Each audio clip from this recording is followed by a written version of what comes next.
नमस्कार. टेलिव्हिजनवर अभिनेत्री आणि अभिनेते प्रेक्षकांचं मन जिंकत आली आहेत.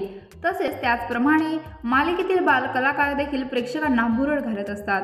तसेच मालिकेत बालकलाकार हे प्रमुख कलाकारांच्याही वरचढ ठरताना दिसतात. माझी तुझी रेशीमगाठ या मालिकेत बालकलाकार मायरानं प्रेक्षकांची मनं जिंकली होती. मायराबरोबरच अनेक बालकलाकार मालिकांमध्ये दिसली होती. मायरानंतर आता आणखी चिमुकली अभिनेत्री टेलिव्हिजनवर एंट्री घेते, ती म्हणजे इंदू.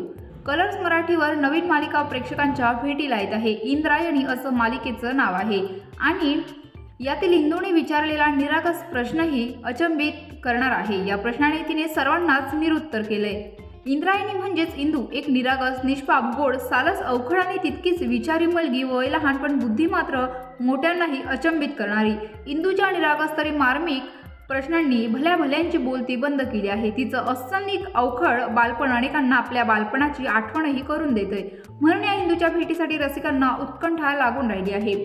अवघ्या महाराष्ट्र जिची आतुरतेने वाट पाहतोय. संत परंपरेने महाराष्ट्राला तत्वज्ञानाची, विचारांची एक बैठक घालून दिली. याच वैचारिक संप्रदायाच्या संस्कारात वाढणारी ही इंद्रायणीच्या हुशारीच्या, तिच्या लाखवी स्वभावाची भुरळ रसिकांना पडली आहे. इंद्रायणी मालिकेच्या प्रत्येक प्रोमोने रसिकांची उत्कंठा शिगेला पोहोचवली आहे. साताऱ्याची सांची भोईर ही छोट्या इंदूची भूमिका साकारणार आहे. इंदूचा खास प्रोमो सध्या लक्षवेधी ठरतोय. या मालिकेत सांची भोईरसह अभिनेत्री अनिता दाते आणि संदीप पाठक देखील अगदी प्रमुख भूमिकेत दिसणार आहेत.